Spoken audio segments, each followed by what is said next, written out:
everybody? Welcome in to Fresh Takes with Russo and Felice. I'm Paul Russo. Across from me, as always, Nick Felice. Behind the scenes, Nate Sharman. Appreciate his help as always. Coming to you guys live from the third floor North Park Building in the FingerLakes1.com studios in what is a very wet but mild Seneca Falls, New York. But yeah. Nick, can you believe this is our fifth Super Bowl spectacular on Fresh Takes? Is it? Fifth. Roman numeral V. Wow. I mean, that's crazy. We've been on the air for that long. But, Paul, Nate, this is, I think you said this last week, this is one of my favorite podcasts. The Super Bowl, getting ready for it. Obviously not too happy that the Eagles are in this game, but looking forward to it, as always. It's going to be a fun one. So, obviously, that will be the bulk of our show, right? Super Bowl. We do everything, right? If you've listened to the ones in the past, or you're a long-time listener, you know exactly what we're going to talk about. If you're new, we try and rattle off as much of these things, right? The on-the-field stuff, right? The key factors, everything like that. Go into the betting side of things. We go into our personal stuff, like what we do, what we have fun with, and then I'll also discuss, obviously, the entertainment portion of it, a little bit of the halftime show. So, but we also we can't ignore the fact that the NBA trade deadline is at 3 p.m. Eastern today on Thursday the 9th. And we've already had some mega trades happen. It's been a very busy, very active trade deadline. So we'll discuss what's kind of happened a little bit there, what's kind of in the pipeline that we've seen. So we'll spend a couple minutes, obviously, at the end. But first, it's time to dive in. The Kansas City Chiefs. Was that a Julie Chen, but first? I guess it was. But first, Chiefs, Eagles, Super Bowl 57. We've made it to the big game. What a football season. Yeah. And look, two great representatives for each conference going at it for the big game. Yeah, I mean, hate to say it, obviously. Not a big Eagles guy, but Neither of us are. but these are the two best teams in their respective conferences. I don't know if they're the two best teams in the NFL. I think maybe we saw that last week with maybe the Bengals, Chiefs, maybe the Bills. You still put them in the top three ahead of the Eagles. But the Eagles, they're loaded, man. Mm-hmm. Loaded offensive line, loaded defensive front. Jalen Hurts is becoming an elite quarterback this year. I don't know. They're very good. They're definitely in the top five. You can put them 2 if you want. Some people might put them 1. They could easily win this football game this week. It's because I think the Eagles are just a little more healthier. I'm a little concerned about Patrick Mahomes. Mm-hmm. And the Chiefs, already like guys like McCall, what's his name? Hardman? I don't know how to say. Michael Hardman. Yeah, he's out, so I think it's gonna be a great game. Obviously pulling for the Chiefs. But right now, these are the two best teams in each conference, so we got the best. So you mentioned, I think health is kind of one of the bigger storylines here, really overall, and obviously the main factor in that is Mahomes and that ankle.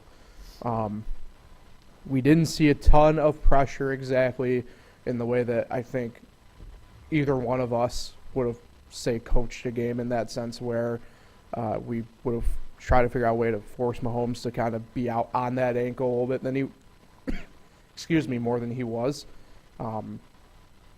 That being said, kind of saw, look, he was 100% a couple weeks ago. I understand there was a week off, and I get that, but I don't see a way he's 100% still yet. That's just not the way these high ankle sprains work. No. That being said, he's probably anywhere in that 75 to 90% range. I'd say it'd probably be him back at this point. Which, look, at that point, you're hobbling a little bit, but nothing crazy. And it's going to help. You're now, the interesting part in this, they're playing at, is it still called University of Phoenix Field Stadium or the Cardinals Field? I think it's called State Farm. State Farm? I think. All right. But I'm not sure. Yeah, I don't. Either way, the most unique thing about this dome in particular, as we still call it, right, the indoor facility, is the fact that as opposed to other domes where it's the artificial turf, they have the natural playing surface because they roll in and out. That being said, shout out Super Bowl 42. Right. That being said, look at you smirking over there. But like I said, that being said, the surface is still a more, we'll call it level playing field in terms of nothing so just randomly give out on you or anything like that. So I think the worry for Mahomes has probably become more of an afterthought. That being said, it could be just one bad step and he's gone. You know, I mean that's just Chad the Henne's fact Chad of it, Henne's yeah. going to be leading this team. Right. So it'll be interesting to kind of keep an eye on there. You mentioned McCole Hardman. I mean, he's been out though for a while, or at the very least, they've been very much so on the, Juju usage,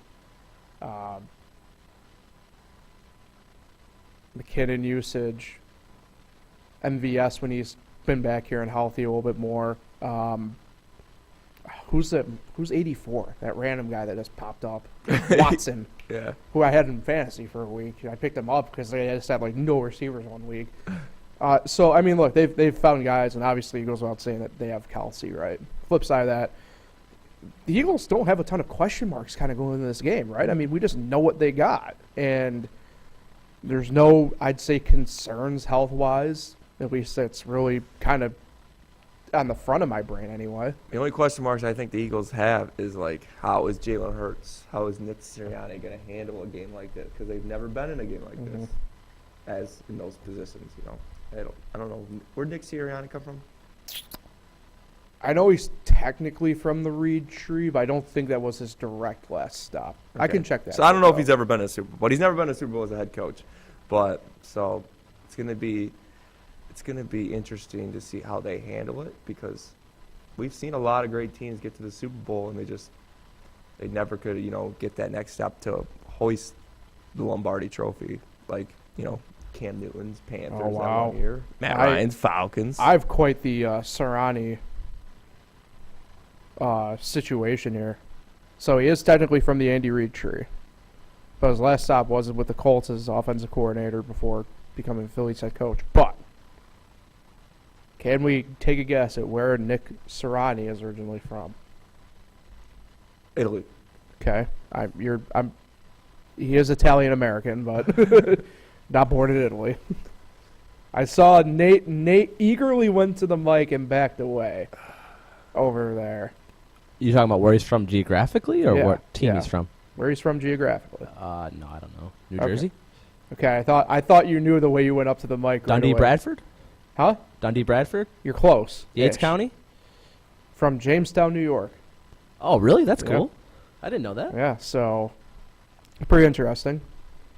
Went to college at Mount Union, but now we're just diving way into the weeds of different stuff there. So yeah, but look, technically from the Reed tree, although the last stop was under Frank Reich, so kind of plays into a little bit there. Is this, you look at this as the Kelsey Bowl or the Andy Reid Bowl? I don't know if I necessarily look at it as either, and You look at the Super Bowl. there was You're a basic. lot. There was a lot of talk of it last week, and this week it's kind of tapered off a little bit. But I do find it interesting. This is the first time in NFL history that we have two black starting quarterbacks playing against each other in the Super Bowl. It's kind of, I don't know if it's maybe necessarily crazy to think about, because if you actually, and we aren't really the podcast to use this vehicle. I mean, it's kind of crazy. I mean, you look through the history of it. I mean, is it Doug Williams and Patrick Mahomes are only two winning black starting quarterbacks in NFL history, I think.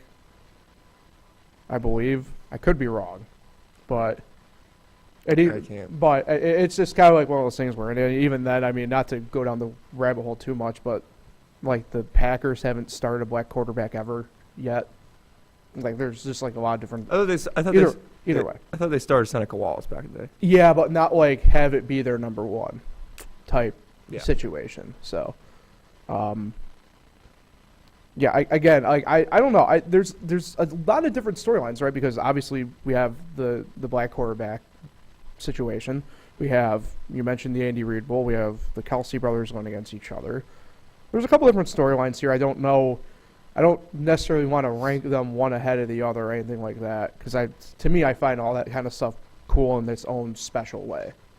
You know what I mean? So, but yeah, I think to me, if I had to pick one, I do pick the black quarterback starting against each other, just because it is kind of crazy to think about. We're at Super Bowl 57 now, and it's the first time it's ever happened. It's kind of crazy in the back of your head to think about. Yeah. I mean, and some people might think Jalen Hurts is the better quarterback coming into this game. Obviously, when Patrick Mahomes is right, I was about to say, I think the only reason why we're at that point is because of the health question mark at this point anyway. I mean, Patrick Mahomes had a great year, but I don't know. Jalen Hurts had a breakout year this year, So I don't like doing the whole entire awards thing, but the NFL awards thing is tonight, and both Hurts and Mahomes are up for MVP. pretty much, yeah, I was about to say the two odds-on favorites to win MVP. Who's the other guy? Josh Allen, I think, right? Like, it had to be Josh, right? Yeah, I was about to say. Do you think if one wins it over the other, there's going to be a little extra gas in the tank for Sunday? Nah. I mean, you don't think? I think for Mahomes there is if it hurts her to win. Who's expected to win? Mahomes. I think it's pretty much over. Is it Mahomes? Yeah, I think so. All right. I'm not totally sure, but that's what I've seen. I lean Hurts because, I mean, we saw what the Eagles kind of were see if I can find the without odds. him. So, I don't know. I think if Hurts were to win, I think Mahomes, if anything, it does have a little extra gas in the tank. It's not anything I think via him. I think it's via his family. If we look how understand far the Hurts drift. has come. He was the quarterback that got benched Yeah. for Tua in the national title game. Yeah. And Tua led him to the comeback. And Mm-hmm. Crazy. Oh, Joe Burrow should be there too, but Yeah. yeah, I think Mahomes is pretty much the favorite. Yeah, so, all right, let's kind of transition over here. Let's talk about some betting stuff because I already made a couple prop bets. that a boy. So Oh, you don't hear about them? hold on, I'll get to that in a second. Look at the money line right now. The general consensus is the Eagles are the favorites, sitting at roughly minus 125 on the money line. Chiefs at plus 105. 1.5 point spread for the most part you're looking at, with the Eagles being the favorites there. Over under at 51, kind of what you're looking at there. So it's what you're looking at in the general basis of at least the game wise. But as Nick, you brought up, prop betting is I think to me the name of the game in the Super Bowl for the most part. So what were the two that you've gone with so far? Then? Actually, I made three. Okay, you have three. What are the three you've gone with then so far? Three I've gone with so far. Made this out of shout out Del Lago. Hashtag not sponsored. Underdog. I went with three underdogs because I wanted to make some money. I didn't put too much money down. I think Sure. $5 each. But I have Jalen Brown made 3-pointers more than Patrick Mahomes' touchdown passes.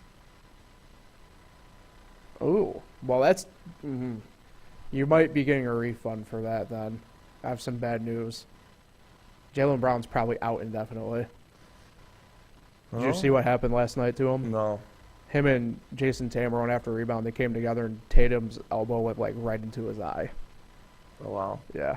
That's disappointing. I feel very bad for telling you this news and breaking in this way. Anyway, moving on. I'm with another slight underdog. Philadelphia Flyers goals on Sunday Okay. over Eagles touchdowns. Who do the Okay, hold on. I'll let you finish here. I'm looking to see who the And Flyers my last play. one, plus 2,000, $1 put down. There will be a scoregami. Ooh.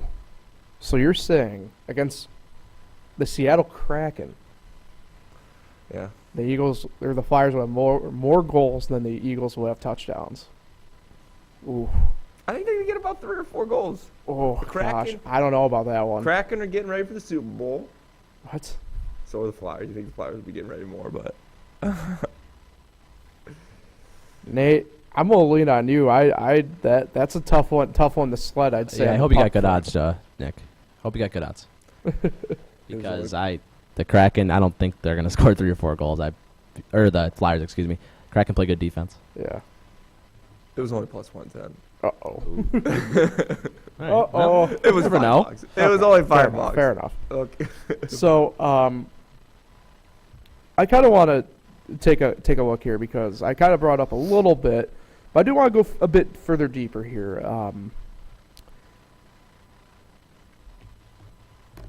I had to get to the right tab. I apologize. Who's singing national anthem?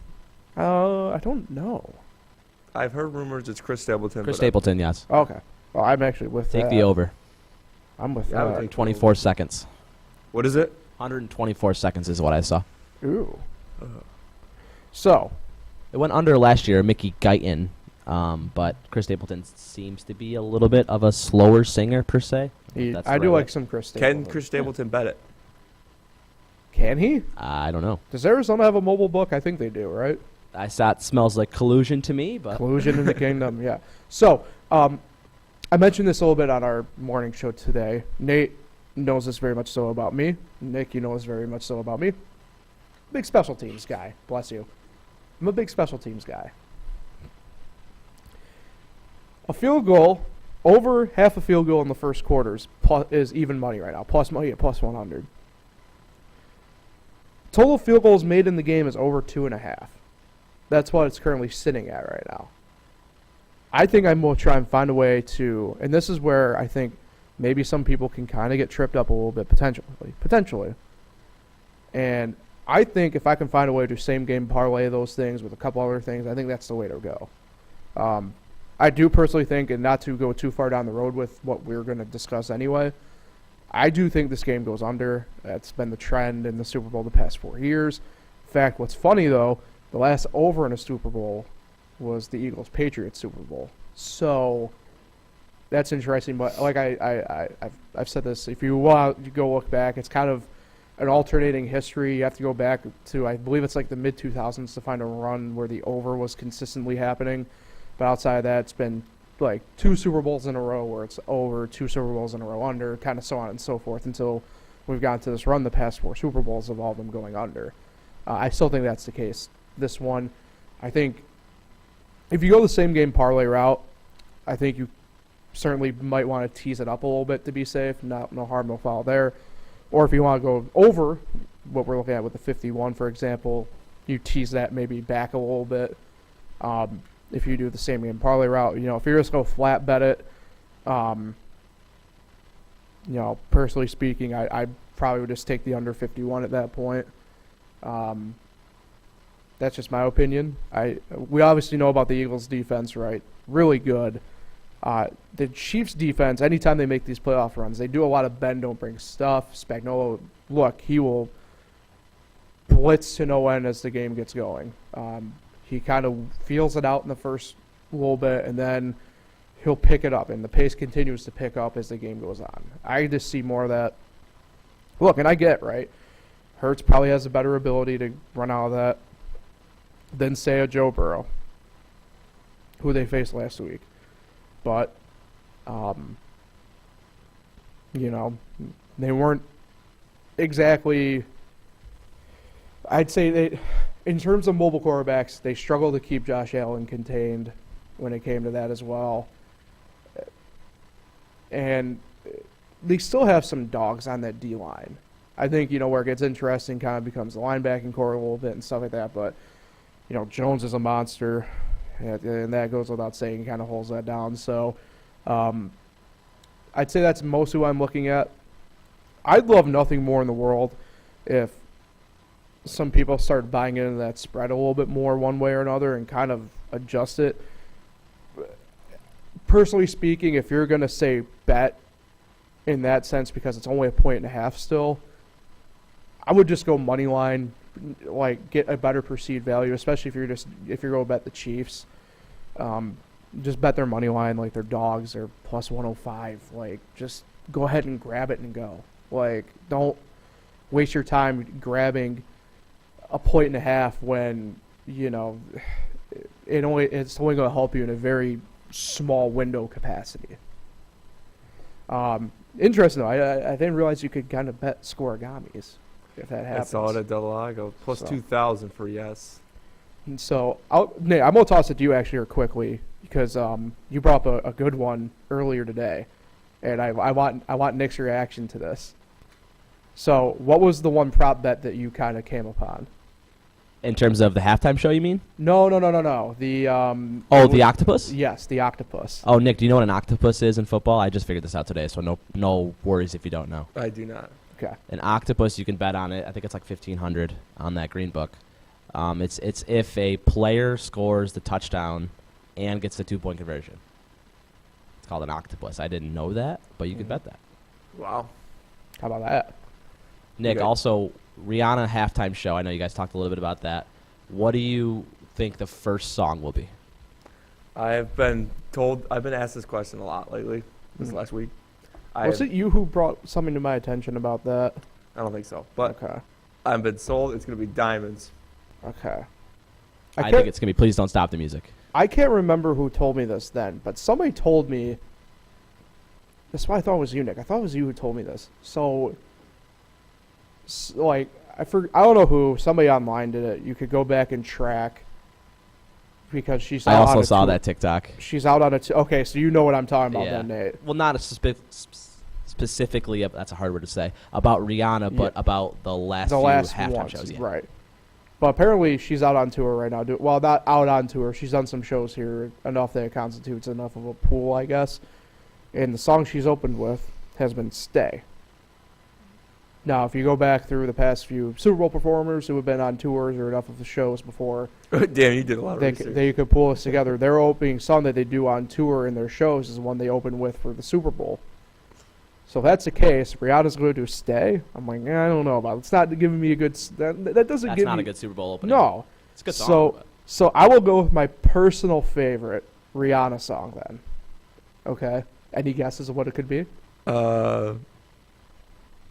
Disturbia. Okay, we have Disturbia. It's the one with Kanye. You said it earlier in the week. Huh? Isn't it the one with Kanye? I don't think Kanye's in it, no. Oh, No. I can't remember then. Shut Up and Drive. That's what I'm going with. I'm going Shut Up and Drive as her opening song. So you're going Diamonds. Diamonds. Nate, you're going with what again? Please Don't Stop the Music. You said Umbrella earlier in the week, didn't you? No, I said Shut Up and Drive. I mean, she's going to play Umbrella, right? Like, that's just an obvious. Yeah, okay. We Found Love's another good one, too. Oh, that's a good one, yeah. I bet you that's more like a Wow, mid. she has a lot of good songs. Hold Yeah. on. Will Shy Ronnie song come out? Lonely Island. Probably not. Probably not. I am intrigued though. Do we know who's coming out with her for the Super Bowl halftime? I would guess Jay-Z. That's my guess. You're going Jay-Z. I don't think they've announced it yet, right? Kanye? No. ASAP Rocky be it. I mean, that's her counterpart. So, Yeah. But I think it'd be Kanye. Or not Kanye. I'm sorry. I think it'll be Jay-Z. Yeah. I kind of like that, guess. Jay-Z out west right now Or too. by the way. Drake. Ooh. Ooh. That could be an interesting one there now you mention it. Drake. Yeah. Kind of like where your head's at, Nate. I like where your head's at. I saw a pretty cool prop bet this week for you guys. What will occur first? A Heineken or a Bud Light commercial? Can I take the field? I don't think either. You don't think a Heineken or a Bud Light commercial will air the entire Super Bowl? No, it will, but you're saying what will happen first out of the two, or can I have the field? Out of the two. Oh. Heineken. It was even. It was a pick 'em. I'm going Heineken. It's toss. I got Doritos. Doritos is usually early. I'm trying to find where it was, but I saw it earlier and I lost where it is, but it's like plus like 1,500 to bet any offensive lineman to get a touchdown at any time for either team. So You might as well just bet the Kelsey brothers. yeah, I mean maybe, but it's tough to move. Here's the issue though with that, and I don't. This is why to me, it's a dumb bet to make. If you're the Chiefs and you're on the off, you're coming out and you hear that 62 is an eligible receiver, like you know what's up, right? Probably. And I don't think the Eagles are going to jeopardize their own line for that. I think you're hoping that it's going to be a fumble recovery of some sort for his own team and advancing it. We've had so much talks in the last couple weeks that the NFL is scripted. I don't know. I have a tough time seeing that happening. I just do. Yeah, probably won't happen. That's why it's 35-1. Are you guys the ones that bet the coin toss? No. Oh, I'm yeah. not. Oh, for sure. Tails never fails. I was about to say, You I'm have not. to bet the coin toss in the Super Bowl. Nate It's even money. It's a great bet. Yeah. So Nate, this is your first time here with us for this, and I'll toss it to you first. Go to Super Bowl snack. You're at your, whether it's at your house or you're at a party, you walk up to the table. What's the first thing you're putting on the plate? Chicken wing dip. Yes. I agree. I think I agree. One of us. One of us. I love it. So Yeah, here's the great. actual question though, and I have a potential hot take because I don't know how everybody feels about You this. have a hot take. There's a surprise. Best chip for the buffalo chicken wing dip. Best chip. Scoops. So you're saying scoops? Okay. Scoops are good. I have to really think about it. I'm Not assuming hint, anything that's not hint of lime. I'm assuming Tostitos scoops, right? I dislike hint of lime. Okay. I'll probably go with, not to agree again, but I'll go with scoops. They're You're both wrong. It's either the Frito scoop, Oh, Frito scoop's good. okay, or the blue corn tortilla chip. Both good options. Yes. But I think they're better than the Tostito scoop. I don't agree with that. The Tostito scoop is pretty good. Okay. All right. That's fair. That's fair. You know, that will happen. But, you know, it is what it is. So,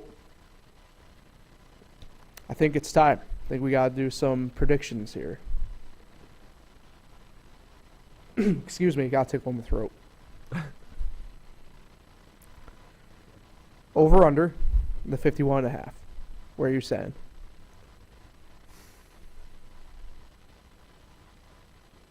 I'm gonna go over. Okay.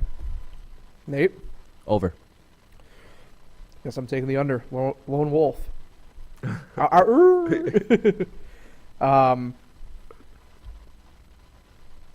Do we want to do this money? We'll do it by spread. The 1.5. Who do you have winning with the spread? Even though, like I said, to me it doesn't make a difference because it's just so I'll small. shock the podcast, shock the world. I'm going Eagles. Okay. Eagles for me as well. Eagles as well. I So I think that kind of makes our predictions That's here. scary. Final score and who wins. I said over 51.5. I'll go 20, 20, 28, 24. Is that over 52? Is that over 52? Yes. Yeah, 28-24 Eagles. Okay. Nate. I said on the Today Show this morning, 31-28. Time to climb some telephone poles. Grease them up. 27-17 Eagles. Taking the under with that, so. As long as it's not 10 3-pagers over the Rams again. Right. All right, so that will pretty much. Are you a Puppy Bowl guy? Not the.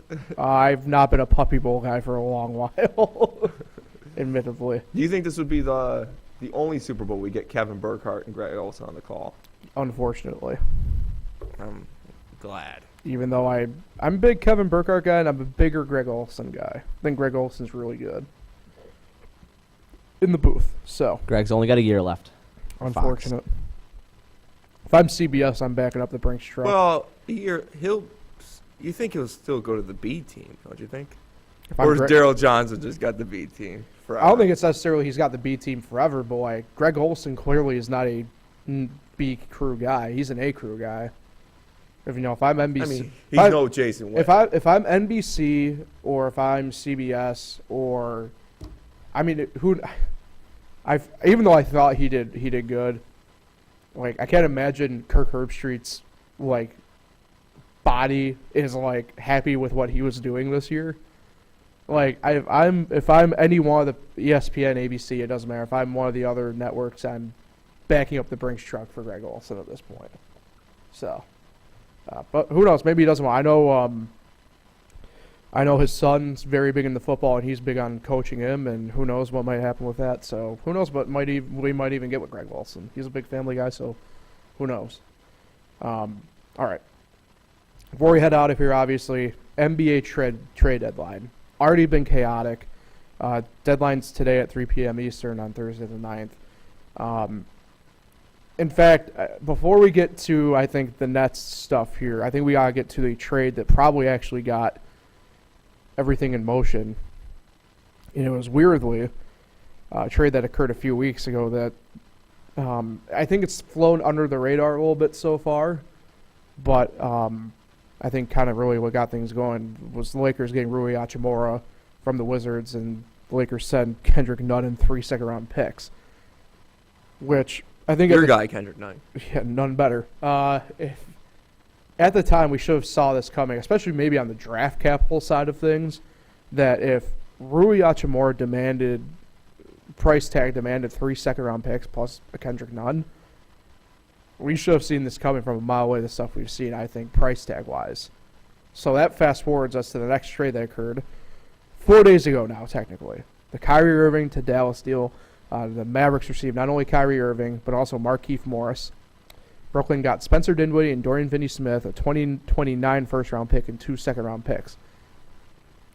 All this happened so quickly. Kyrie requests a trade, I'm just going to call it what it is. The Nets held them out of the game on Saturday because they were pissed. And then Sunday, out the door.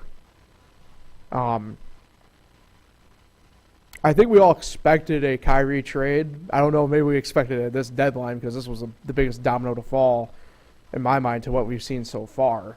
Maybe not necessarily the biggest trade now at this point that we've seen, but certainly the biggest domino to fall in that. I think we all expected this probably either he'd walk in the offseason, or if they hadn't traded him already after everything that's gone on, they weren't going to trade him. So, crazy deal there. What were your thoughts on that trade at this point? Well, Kevin Durant asked for a trade right before the season. Right. And he was still there until this morning. Which will trust us, we will get to it because there's just a lot to get through to get to it. Kyrie Irving asked for a trade. He's gone in 48 hours. He was not. It's hard because people were saying that, not to jump ahead with the Durant stuff, but they're saying that the Nets was a failure. It was a failure, but it's not all on them. The Nets. They only had 88 games where Kyrie Irving and Kevin Durant played together. Yeah. In 3 years. So. In 10, if you want to do the bigger math, or open up the window even further, they only had 10 where the original big three of Harden, Durant, and Irving played together. I mean, the Nets had a lot of stuff go wrong for them. Off the court stuff with Kyrie Irving that kept him out of games. Kevin Durant getting, what's he been hurt 3 times now with the Nets? It's almost like every year. Something like that, yeah. So it's just like, it's not their fault. They were expecting these two to be healthy, and if these two were healthy, maybe they could have made an Eastern Conference Finals, maybe an NBA Finals, and to summarize that point, Kyrie said that he felt disrespected by the Nets and stuff like that. The Nets gave him everything. And that's the thing, right? Like and KD, like they're the ones who wanted Steve Nash. They gave him Steve Nash. That backfired because the moment Steve Nash, and I'm not going to say decided to be a coach, but did his job as a coach, they resented him because the authority was out of their hands. They fire him. And by the way, I love Jacques Vaughn. I think he's a good coach, but he's got to be the biggest sucker in the NBA because they don't retain him as an interim. They hire Steve Nash. He stays on, and now he's the full-time coach for now the next, I believe, 3 seasons after signing a contract. Like, come on. Anyway. And I got to give credit. And normally, look, we know this. You especially know this, Nick. I'm a big player guy, right? I'm a player-first guy. But there are certain exceptions to the rule here where ownership and management do have to stand up to these guys. And I think finally they just had enough of Kyrie that when he requested a trade, they're just like, yeah, no problem. It's one less headache for us to deal with. The owner's like, we're sending, because Kyrie wanted to go to LA, and it's like, we'll send him anywhere but there. Right. We don't care where this man goes. They send him to Dallas. Dallas, of course, made the Western Conference Finals last year. They're trying to win a championship this year.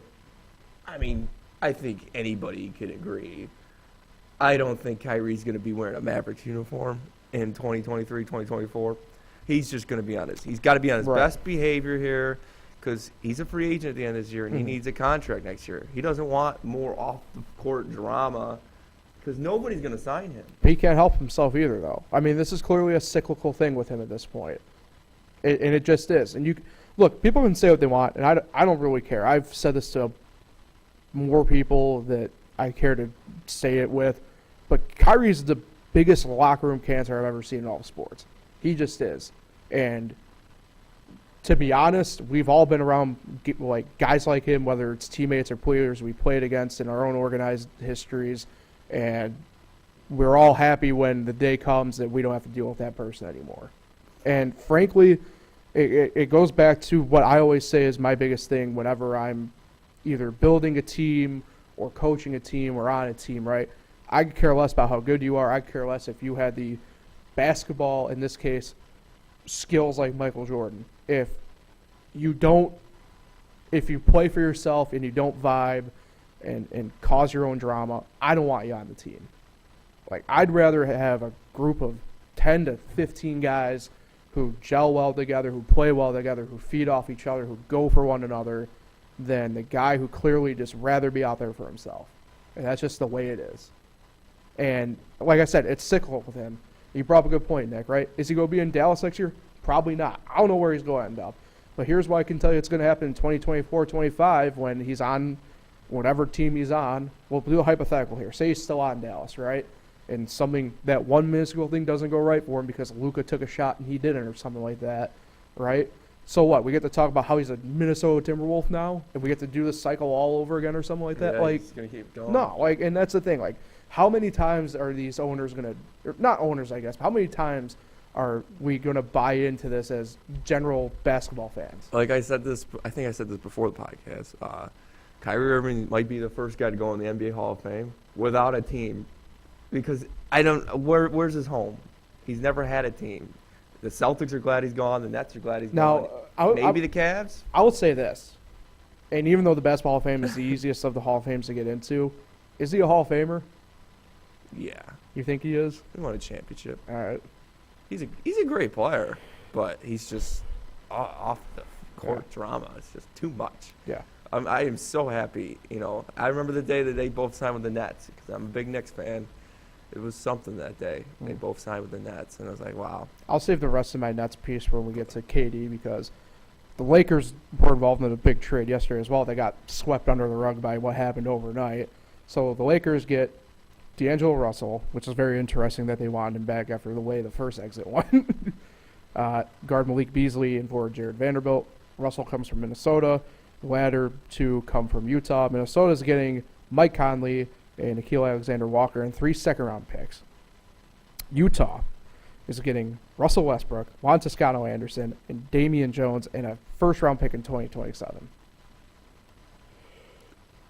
Westbrook is not playing a single game for the Jazz. He's going to be a buyout guy here within the coming hours. If Utah thinks they can't flip him for something, which I don't see that happening. He's trying to get a 6 team in 5 years. Right. But clearly this is the Lakers, I think, kind of Hail Marrying something here, see if they can get a run in this year. If not, maybe this is where, in all honesty, we see Kyrie end up in the offseason, to be honest. But if not, I do like this trade for the Lakers. I know neither really any of us in here are big Lakers guys, obviously, but to me, I think this kind of opens up the floor for what they actually kind of can go out and do with the team they have assembled. Westbrook never really fit the bill for that. It was pretty clear that letting at the time like Caruso walk as opposed to what ended up being, they kept Horton Tucker. He's a Utah player anyway from this offseason, and then bringing in Juan Toscano-Anderson, that didn't work out. And obviously, the deal with Westbrook just never worked out either. I think this opens up the way they can kind of play offense a little bit. I think this allows them to kind of play the way that I think not necessarily maximizes LeBron James, but maximizes Anthony Davis. And I think that's really the key part in that for the Lakers. Yeah, it definitely helps them out. The Rory trade and the D'Lo trade. And I'd imagine they're not done yet, in theory. Yeah. I mean, it helps them out improve a little bit, but where are they going? Right. They're trying to make the plan. Can they get out of the plan? They get out of the plan. Mm-hmm. They play, And like I said, Denver, Memphis. Like I said, to me, I think what they're doing is they're doing the Hail Mary for the year. And if it doesn't work, they just go all in for Kyrie in the offseason. It's just crazy. That was Russell Westbrook's last game, was the LeBron taking the scoring title game. Yeah. And I guess he had a heated exchange with Coach Ham there Right. at halftime. Which I didn't. It was weird watching that game. I ended up watching it, and I'm if there's history on the line, I will watch games like that. Just it was a cool moment to see. Crazy photos with everyone taking the phone, Right. had their phones out. Not Phil Knight though. So yeah, it seemed like the Lakers all were kind of on board, just kind of getting LeBron the ball as much as needed. Thoughts on and- the Anthony Davis stuff? Do you see it? I kind of have mixed emotions on it. Like I can't. Him sitting down. Yeah, I mean, I think. Obviously, his post game he was disappointed, but you got to remember they lost that game. Yeah, I mean, I think it's tough because you're in the middle of a game and stuff like that, and I'm sure. Don't get me wrong. I'm sure he's happy. I'm sure he's thrilled for his teammate, obviously, with LeBron making history. But I think it might be a little bit taken out of proportion. I think he might have been just like taking advantage of the opportunity to have an extra 5 minutes of rest, in the middle of a game. It definitely isn't a good look though. My dad was telling me he saw something say on ESPN that Anthony Davis has a no celebration clause, so he doesn't get hurt. Yeah, maybe it's a smart move. Hey, speaking of celebration, love this deal that the Knicks made last night. Get Josh Hart from Portland. You ship off Cam Reddish, which that didn't work out the way I don't think the Knicks really hoped. It was kind of a flyer deal anyway for a guy that wasn't getting much run in Atlanta anyway. Send a lottery-protected first-round pick, which is interesting, and then Ryan Arcidiacono, which I had no idea he was a Knick anyway in the first place, and I always mispronounce this guy's name. I'm not even going to Svi Mihайлuk. Thank you, Nate. Yeah, He's so, I love Svi. but I love it. I love this for the Knicks. You get Josh Hart, you can plug in right away into your rotation, if not starting lineup. Great on-ball guy, plays moderate to good defense. I think it's a win-win for the Knicks. Yeah, so they traded away R.J. Barrett's buddy, and they brought in Jalen Brunson's buddy. Obviously, a whole Villanova. It was a weird Villanova day yesterday. All right? They're at Villanova. The whole Knick team is there. Besides Reddish, the whole Knick team's there for Brunson's. You got his jersey retired at Villanova? Yes. And Arcidiacono, Villanova guy, was the one that shipped out for Josh Hart, Villanova guy. Then you have Mikal Bridges. We still haven't gotten to the Durant trade, but Mikal Bridges, another Villanova guy, coming to New York. Just across the bridge. Yeah, so obviously it's a good move because Reddish was not playing. So Hart's not a bad little role player. I hope they go 10 deep, keep McBride in the rotation. But you never know with Thibodeau. All right. Yeah. Let's get to the biggest trade of the night last night into this morning. Jakob Poeltl is going to Toronto. By biggest, I mean the tallest and largest in terms of players. And then I've never heard this guy, Kym Birch, and some picks are going to San Antonio, but Poeltl is one of those weird names kind of mentioned in the cycle a ton. But yeah, let's head over because the Phoenix Suns, in a all-out blitz attack here, get Kevin Durant. They're also going to get T.J. Warren. T.J. Warren will be interesting to see what they do with him. I don't know if he's going to be a buyout guy or not, but we'll see. That's obviously Michael Bridges, Cam Johnson, Jay Crowder, 4 first-round picks, and a pick swap in 2028. Hey, I mean, the Nets, I think, kind of did what they had to do here a little bit, in a way. If you're Phoenix, I think this kind of shoves maybe some stuff down the throat of people who are like, are they selling off? Or are they doing, because you have Chris Paul rumored in an attempt to get Kyrie Irving. It's been a wild year for Yeah. the Suns. So this tells me that they're going for it this year. They see this as their window. The West is pretty much wide open at this point. And clearly they see that as the route to go. I mean, and the Suns have been connected to Kevin Durant for the past couple off seasons too, oddly enough. So it kind of makes you wonder, not to go full tamper point here, but it kind of makes you wonder who was in talks with who or not at certain points.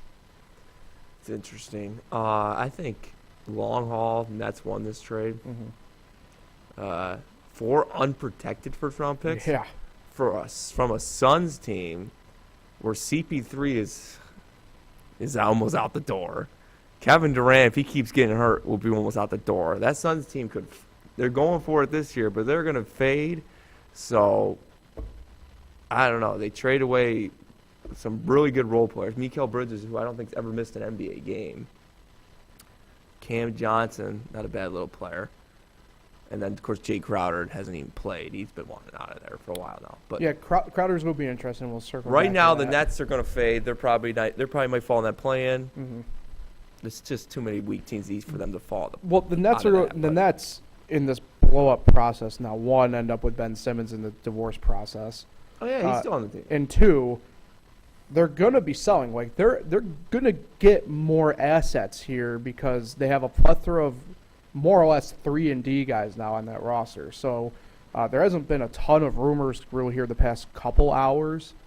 I'm guessing that's just because whether it's teams are just on the phone now constantly and sources aren't getting to people who need to talk type thing. But like, look, Jay Crowder's not going to be a Brooklyn Net. I would be surprised if he played a minute as a Brooklyn Net. So where does he end up? Milwaukee could use a guy like that. Miami's been connected to that. If you're the Knicks, could you take a run at that maybe? I don't know if he necessarily, Crowder specifically fits that mold that they're looking for, but it's, one of those things where it's like, clearly we know who the buyers and sellers are going to be at this deadline now, right? We know the Nets are going to be sellers. We know the Pistons are going to be sellers. Minnesota giving us selling vibes, right? Although I don't know what assets anybody really wants from them now, outside of maybe like Naz Reid. Could be interesting. Could Atlanta be selling? John Collins' name keeps coming up. Bogdanovich's name keeps coming up. Obviously, we could be in a scenario where the Bogdanoviches, Boyan and Bogdan, could both be teammates here, potentially somewhere down the line for both connected to the Lakers. So it's going to be kind of hectic there. So, but yeah, I mean, it's kind of wild in my mind, the Nets, to just kind of go full circle with it. The team that, it's more or less a team that never was. It really is. When you think about it, it's got to be, it will go down, I think, when all's said and done. And you say we look out 5 years from now and look back on it, it's got to be one of the biggest what-ifs in NBA history. It really does.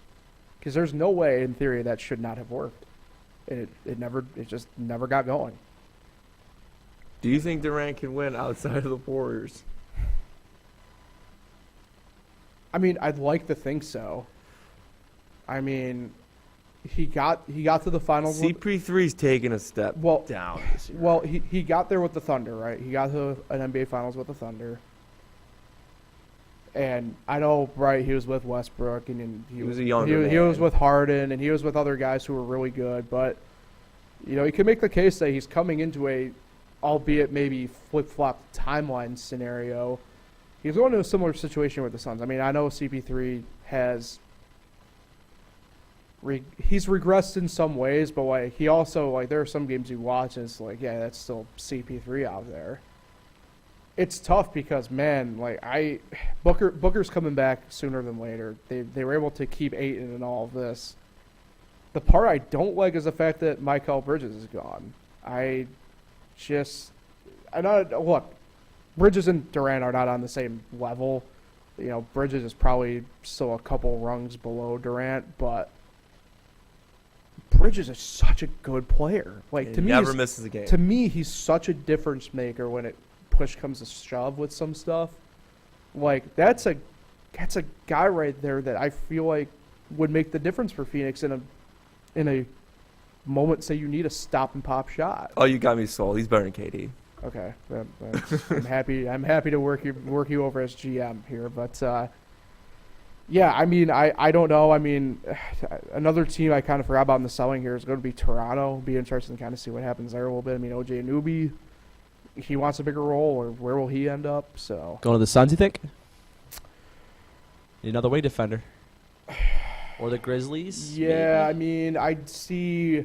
Has anything happened in the last hour? No, nothing's happened in the last. Nope, hour. I got This my is- Woj bomb notifications on just in case right now. This is where I don't want to say teams become petty with one another, but this is where, we saw it right with Brooklyn. Brooklyn wasn't going to send Kyrie to the Lakers. If Phoenix got this deal for Durant, Like Toronto should justifiably ask for probably some higher capital than they maybe usually would have gotten back for OG in the first place. You know, like if you want him that bad, here's the price. Come and get him. You know, kind of play that role. I don't know. A good point here is actually from Brian Windhorst, and you know, he said this this morning, and I'll read the quote here. It won't be a bidding war. If you are the Lakers, Grizzlies, Pelicans, you are like, I have to keep staffing up. That's why the Nets, who have all the extra players now, are going to be selling. The Raptors potentially thinking about selling. The Pistons with Bogdanovich. So it's going to be a complete wave and wave and wave of ripples here, and the Lakers will be in the middle of it. So he was saying that specifically about the Lakers and even the Grizzlies and Pelicans, but it's one of those things where he's bringing up a good point where it's because of what's happened now, you know, the price tag for these guys is probably just going to increase each trade, more or less, at this point. Especially amongst these teams, right, who, you know, if you're Toronto, you still have a nucleus there. I don't know really what's going on, but you have a nucleus there that should be playing better than they are and probably should not be in the spot that they are. Like, do you really want to bust that up if you think a problem has already been identified? Yeah. You know, so it will be something to keep an eye as we move forward throughout the day. I only have one last question for you. Mm-hmm. Do you think Aaron Rodgers is going to break any news during the Super Bowl? No. I think that's actually when he's doing that dark room meditation thing he's doing. So I don't know. He's a good guy. Yeah. So that will wrap up Fresh Takes then for today. Nick, who are you shouting out today? I'm going to shout out my friend Marquise Patterson, nicknamed Q. It's his birthday. Oh, Valentine's Day. happy birthday to Q next week then. Tuesday. Shout out Q. Happy birthday. Pitchers and catchers report next week as well. It's true. Big Getting stuff. excited? Yeah. I'm thrilled. Happy. Ready to go. Ready for baseball. Definitely am ready for baseball. Yeah. Gonna be good. Yeah. All right, Nate Sharman behind the scenes. I appreciate you as always assisting. For Nick Felice, I'm Paul Russo. Like, share, subscribe, all the fun stuff. Find us anytime on YouTube, Spotify, and Anchor. We'll catch you next Thursday. Recap Super Bowl and everything like that here on Fresh Takes. Have a fantastic weekend, everybody.